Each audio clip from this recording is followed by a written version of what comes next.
हरे कृष्णा। पौष मास की इस प्रातः वेला में आप सबका स्वागत है। इस समय हम इस सुंदर मास में भगवान श्री विष्णु की सुंदर पौराणिक कथाओं का श्रवण कर रहे हैं। आशा है आप भी प्रतिदिन यहाँ पर आकर हमारे वेदों, पुराणों और ग्रंथों से ली गई इन सुंदर कथाओं का श्रवण कर रहे होंगे और अपने पौष मास को और अधिक आध्यात्मिक रूप से मजबूत बना रहे होंगे। तो चलिए इसी कथा श्रृंखला को आगे बढ़ाते हुए सुनते हैं आज की पौष मास कथा। आइए आज की कथा आरंभ करते हैं। नैमिषारण्य में एकत्रित हुए ऋषियों ने पूछा, हे सूत गोस्वामी, पाप का आचार पूर्ण वर्ताव करने वाले जिस राजा वेन का आपने परिचय दिया था, उसी पापी का व्यवहार कैसा था? कृपया इस विषय में बताएं। तब सूत गोस्वामी ने कहा, हे ब्राह्मणों, राजा पृथु जैसे सौभाग्यशाली और महात्मा पुत्र को प्राप्त करने पर अब राजा वेन पाप रहित बन चुके थे। उसे धर्म का फल प्राप्त हुआ। जिन नरेशों ने समस्त महापापों का उपार्जन किया है, उनके वे पाप तीर्थ यात्रा द्वारा नष्ट हो जाते हैं। संतों का संग प्राप्त करके उनके पुण्य की वृद्धि होती है। पापियों से बातचीत करने, उन्हें देखने, स्पर्श करने, उनके साथ बैठने, भोजन करने और उनके संसर्ग में रहने से पाप का संचार होता है और पुण्यात्माओं के संग में रहने से केवल पुण्य का ही प्रसार होता है, जिससे सारे पाप धुल जाने के कारण मनुष्य पुण्य गति को प्राप्त करता है। सूत गोस्वामी की ये बात सुनकर ऋषियों ने कहा, हे महामते, पापी मनुष्यों को परम सिद्धि की प्राप्ति कैसे होती है? ये बात भी आप हमें बताएं। तब सूत गोस्वामी ने कहा, हे ऋषिगणों, नर्मदा, यमुना और गंगा, इन नदियों की धारा के आसपास जो महापापी रहते हैं, वे जानबूझकर या फिर बिना जाने इनके जल में स्नान करते हैं, क्रीड़ा करते हैं। अतः महानदी के संसर्ग से उन्हें परम गति की प्राप्ति हो जाती है। हे ब्राह्मणों, महानदी के संपर्क से अथवा अन्य नदियों के परम पवित्र जल का दर्शन, स्पर्श और पान करने से भी पापियों के पाप नष्ट हो जाते हैं। तीर्थ धामों के प्रभाव और संतों के संग से पापियों का पाप उसी प्रकार नष्ट होता है जैसे आग ईंधन को जला डालती है। महात्मा ऋषियों के संपर्क से, उनके साथ बातचीत करने से, उनके दर्शन और स्पर्श करने से, पूर्व काल में सत्संग प्राप्त होने से राजा वेन का सारा पाप नष्ट हो गया था। पुण्य का संसर्ग हो जाने पर अत्यंत भयंकर पाप का भी संचार नहीं रह जाता। पूर्व काल में मृत्यु की एक सौभाग्यशाली कन्या थी। उसका नाम सुनीता रखा गया था। वह अपने पिता के कार्यों को देखती और खेल कूद में सदैव उन्हीं का अनुकरण किया करती। एक दिन सुनीता अपनी सखियों के साथ खेलती हुई वन में चली गई। वहाँ गीत की ध्वनि उसके कानों में पड़ी और तब सुनीता ने उस ओर दृष्टिपात किया। वहाँ पर देखा तो गंधर्व कुमार महाभाग सुशंख भारी तपस्या में लगे हुए थे। उसके सारे अंग बड़े ही मनोहर थे और अब सुनीता प्रतिदिन वहाँ जाकर उस तपस्वी को सताने लगी। सुशंख रोज रोज उसके अपराध को क्षमा कर देता और कहता, जाओ, चली जाओ यहाँ से। उसके ये कहने पर वह बालिका क्रोधित हो जाती और उस बेचारे तपस्वी को मारने लगती। उसका ऐसा बर्ताव देखकर एक दिन सुशंख क्रोध से मूर्छित हो गया और कहने लगा, हे कल्याणी, श्रेष्ठ पुरुष मारने के बदले ना तो मारते हैं और ना किसी की गाली देने पर क्रोध करते हैं। यही धर्म की मर्यादा है। पाप करने वाली सुनीता को इस प्रकार कहकर वह धर्मात्मा गंधर्व क्रोध से मुक्त हो गया और उसे अबला स्त्री जानकर बिना कुछ दंड दिए उसे छोड़ दिया और वापस आ गया। तब सुनीता ने वापस अपने पिता के पास आकर कहा, हे तात, मैंने वन में जाकर एक गंधर्व कुमार को पीटा है। वो काम और क्रोध से रहित होकर तपस्या कर रहा था। मेरे मारने पर उस धर्मात्मा ने कहा है कि मारने वाले को मारना और गाली देने वाले को गाली देना उचित नहीं है। पिताजी, बताइए तो जरा इसके इस कथन का क्या कारण है? सुनीता के इस प्रकार पूछने पर धर्मात्मा मृत्यु ने उसे कुछ भी नहीं कहा, उसके प्रश्न का उत्तर ही नहीं दिया। उसके बाद वो फिर से वन में चली गई। सुशंख तपस्या में लगा हुआ था और उस दुष्ट स्वभाव वाली सुनीता ने उस श्रेष्ठ तपस्वी के पास जाकर फिर से उसे कोड़ों से मारना शुरू कर दिया। अब वो महातेजस्वी गंधर्व अपने क्रोध को नहीं रोक पाया और उस सुंदरी बालिका को श्राप देते हुए कहा, हे सुंदरी, गृहस्थ धर्म में प्रवेश करने पर जब तुम्हारा अपने पति के साथ संपर्क होगा, तब तुम्हारे गर्भ से देवताओं और ब्राह्मणों की निंदा करने वाला, पाप आचरण करने वाला, हर प्रकार के पापों में आसक्त और दुष्ट पुत्र उत्पन्न होगा, जो तुम्हें प्रताड़ित करेगा। इस प्रकार सुनीता को श्राप देकर वह पुनः जाकर तपस्या में लग गया। हे महाभाग, गंधर्व कुमार के चले जाने पर सुनीता अपने घर आई। वहीं उसने अपने पिता से ये सारा वृत्तांत कह सुनाया। तब धर्मराज मृत्यु ने कहा, अरे उस निर्दोष तपस्वी को तुमने क्यों मारा है? हे भद्रे, तपस्या में लगे हुए पुरुष को मारना ये तुम्हारे द्वारा उचित कार्य नहीं हुआ। और ऐसा कहकर धर्मात्मा मृत्यु अत्यंत दुखी हो गए। और इस कथा को आगे बढ़ाते हुए श्रील सूत गोस्वामी ने कहा, ये एक समय की बात है। महर्षि अत्रि के पुत्र महातेजस्वी राजा अंग नंदन वन में गए थे। वहां उन्होंने गंधर्वों, किन्नरों और अप्सराओं के साथ देवराज इंद्र का दर्शन किया। उनके वैभव, उनके भोग विलास और उनकी लीला को देखकर वो धर्मात्मा अंग सोचने लगे, किस उपाय से मुझे इंद्र के समान पुत्र की प्राप्ति होगी। थोड़ी देर विचार करने के बाद राजा अत्यंत खिन्न हो गए। नंदन वन से जब वे घर लौटे तो अपने पिता अत्रि के चरणों में मस्तक झुकाकर कहने लगे, हे पिताश्री, आप ज्ञानवानों में श्रेष्ठ और पुत्र पर स्नेह रखने वाले हैं। मुझे इंद्र के समान वैभवशाली पुत्र कैसे मिलेगा? कृपया कोई उपाय बताइए।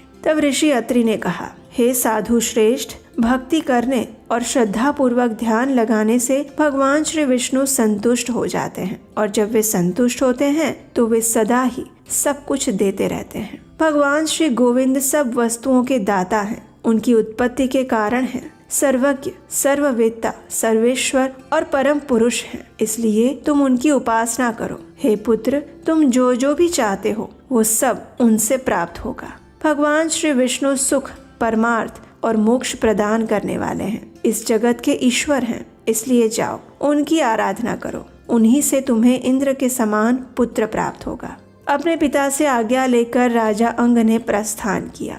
वे सुवर्ण और रत्नमय शिखरों से सुशोभित मेरुगिरी पर्वत के मनोहर शिखर पर चले गए और वहां पहुंचकर उन्होंने गंगा जी के पवित्र तट पर एकांत में स्थित रत्नमय कंदरा में प्रवेश किया। महामुनि अंग बड़े मेधावी और धर्मात्मा थे। उन्होंने काम और क्रोध का त्याग कर दिया, संपूर्ण इंद्रियों को अपने वश में किया और भगवान के सुंदर स्वरूप का ध्यान करने लगे। क्लेशहारी भगवान श्री कृष्ण का ध्यान करते करते वे इतने तन्मय हो गए कि बैठने, सोने, चलने और चिंतन करने के समय भी उन्हें नित्य प्रतिदिन भगवान श्री मधुसूदन ही दिखाई देने लगे। उनका मन भगवान में लग गया था। वे योग युक्त और जितेंद्रिय बन गए थे। सूखे और गीले समस्त पदार्थों में केवल भगवान विष्णु का ही दर्शन करते और इस प्रकार तपस्या करते हुए उन्हें 100 वर्ष बीत गए। नियम, संयम और उपवास के कारण उनका संपूर्ण शरीर दुर्बल हो चुका था। फिर भी वे अपने तेज से सूर्य और अग्नि के समान दैदीप्यमान दिखाई दे रहे थे। इस प्रकार तपस्या में प्रवृत्त होकर ध्यान में लगे हुए राजा अंग के सामने एक दिन भगवान श्री विष्णु प्रकट हुए और उनसे कहने लगे, हे मानद, तुम जो भी इच्छा रखते हो ऐसा वर मांगो। इंद्रियों के स्वामी भगवान वासुदेव को अपने समक्ष उपस्थित देखकर राजा अंग को अत्यंत प्रसन्नता हुई। उनका चित्त हर्षित हो गया। वे भगवान को प्रणाम करके उनकी स्तुति करने लगे। मधुसूदन की स्तुति करते हुए राजा अंग ने कहा, हे भूत भावन, आप ही संपूर्ण भूतों की गति हैं। आप प्राणियों की आत्मा, सब भूतों के ईश्वर और सगुण स्वरूप धारण करने वाले हैं। आपको नमस्कार है। गुणकर्ता, गुण संपन्न और गुणात्मा भगवान को प्रणाम है। आप भव संसार रूप भवकर्ता और भक्तों के संसार बंधन का अपहरण करने वाले हैं। भव की उत्पत्ति के कारण होने से आपका नाम भव है। इस भव में आप अव्यक्त रूप से छिपे हुए हैं, इसीलिए आपको भव गुह्य कहा गया है। आप रुद्र रूप से इस भव संसार का विनाश करते हैं, इससे आपका नाम भव विनाशी है। आपको प्रणाम है। आप यज्ञ रूप यज्ञेश्वर, यज्ञ और यज्ञ कर्म में संलग्न हैं। शंख धारण करने वाले भगवान, आपको प्रणाम है। आप सब प्रकार की मूर्तियों को धारण करने वाले और कल्याणकारी हैं। आपको नमस्कार है। आप सबके धाम और धामधारी हैं। आप श्रीमान, श्रीनिवास, श्रीधर, क्षीर सागर वासी और अमृत स्वरूप हैं। महान औषध, दुष्टों के लिए घोर रूपधारी, महाप्रज्ञा परायण, अक्रूर, प्रमेध्य और मेध्यों के स्वामी आप परमेश्वर को नमस्कार है। आपका कहीं भी अंत नहीं होता। आप अशेष और अनग हैं।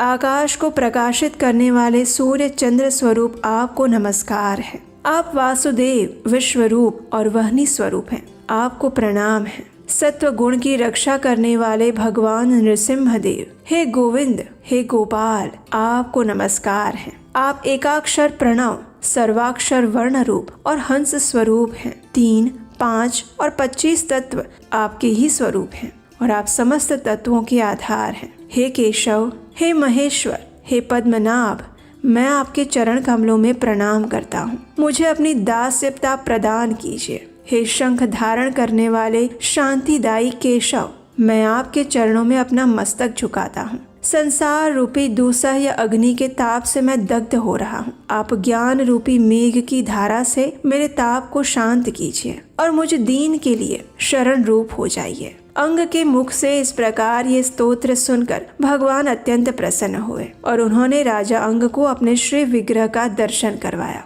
उनका मेघ के समान श्याम वर्ण और महान तेजस्वी शरीर था। उनके हाथों में शंख, चक्र, गदा और पद्म थे। श्री भगवान गरुड़ की पीठ पर सवार थे। उनके अंगों में अनेक प्रकार के आभूषण शोभित हो रहे थे। भगवान श्री जनार्दन अंग के समक्ष विराजमान थे। श्रीवत्स नामक चिन्ह और पुण्यमय कौस्तुभ मणि से वे शोभा पा रहे थे। भगवान के इस सुंदर श्री विग्रह की झांकी कराकर ऋषि श्रेष्ठ अंग से भगवान ने कहा, हे महाभाग, मैं तुम्हारी तपस्या से संतुष्ट हूँ। मांगो, तुम्हें क्या वर चाहिए। तब अंग ने भगवान के चरण कमलों में बार बार प्रणाम किया और हर्ष में आकर कहा, हे देवेश्वर, मैं आपका दास हूँ। यदि आप मुझे वर देना चाहते हैं तो जैसी शोभा स्वर्ग में संपूर्ण तेज से संपन्न इंद्र की है, वैसी ही शोभा पाने वाला एक सुंदर पुत्र मुझे प्रदान कीजिए। वह पुत्र संपूर्ण लोकों की रक्षा करने वाला होना चाहिए। इतना ही नहीं, वह बालक समस्त देवताओं का प्रिय, ब्राह्मण भक्त, दानी, त्रिलोकी का रक्षक, सत्य धर्म का पालन करने वाला, यजमानों में श्रेष्ठ, त्रिभुवन की शोभा बढ़ाने वाला, अद्वितीय शूरवीर, वेदों का विद्वान, सत्य प्रतिज्ञ, जितेंद्रिय, शांत, तपस्वी और सर्वशास्त्र में विशारद हो। हे प्रभु, अगर आप वर देने के लिए उत्सुक हो तो मुझे एक ऐसा ही पुत्र प्रदान कीजिए। ये सुनकर भगवान वासुदेव ने कहा, हे महामते, तुम्हें इन सद्गुणों से युक्त उत्तम पुत्र की प्राप्ति अवश्य होगी। वो अत्रि वंश का रक्षक और संपूर्ण विश्व का पालन करने वाला होगा और तुम भी मेरे परम धाम को प्राप्त करोगे। इस प्रकार वरदान देकर भगवान विष्णु वहाँ से अंतर्ध्यान हो गए। श्रील सूत गोस्वामी द्वारा राजा अंग के विषय में सुनाए गए इस चरित्र को श्रवण करने के बाद नैमिषारण्य के ऋषियों ने सूत गोस्वामी से कहा, हे सूत जी, गंधर्व श्रेष्ठ सुशंख ने जब सुनीता को श्राप दिया था तो वो श्राप उसके ऊपर किस प्रकार लागू हुआ, उसके बाद सुनीता ने क्या किया और उसको कैसा पुत्र प्राप्त हुआ। और इस विषय में श्रील सूत गोस्वामी ने एक और कथा का वर्णन किया और वो हम सुनेंगे हमारे पौष मास कथा की अगली कड़ी में। और उस कथा को आप सुन पाए इसलिए सुनिश्चित कर लीजिए कि कहीं आपने अभी तक इस चैनल को सब्सक्राइब नहीं किया, ऐसा तो नहीं है। अगर पहली बार आप इस चैनल पर आकर ये कथाएं सुन रहे हैं तो आपके अपने चैनल को सब्सक्राइब कर लीजिए, बेल आइकन दबाकर नोटिफिकेशन ऑन रखिए। हो सकता है एक चैनल को सब्सक्राइब करके आपको इतना फर्क ना पड़े, लेकिन हमें फर्क पड़ता है, क्योंकि आपके सब्सक्राइब करने से और वीडियो को लाइक करने से हमें उत्साह मिलता है और ऐसी प्रमाणभूत कथाएं अधिक से अधिक लोगों तक पहुंच पाती हैं। इन कथाओं को अपने मित्रों, परिवारजनों को भी शेयर कर दीजिए और हम आपसे मिलेंगे इसी कथा श्रृंखला की अगली कड़ी के साथ। हरे कृष्णा।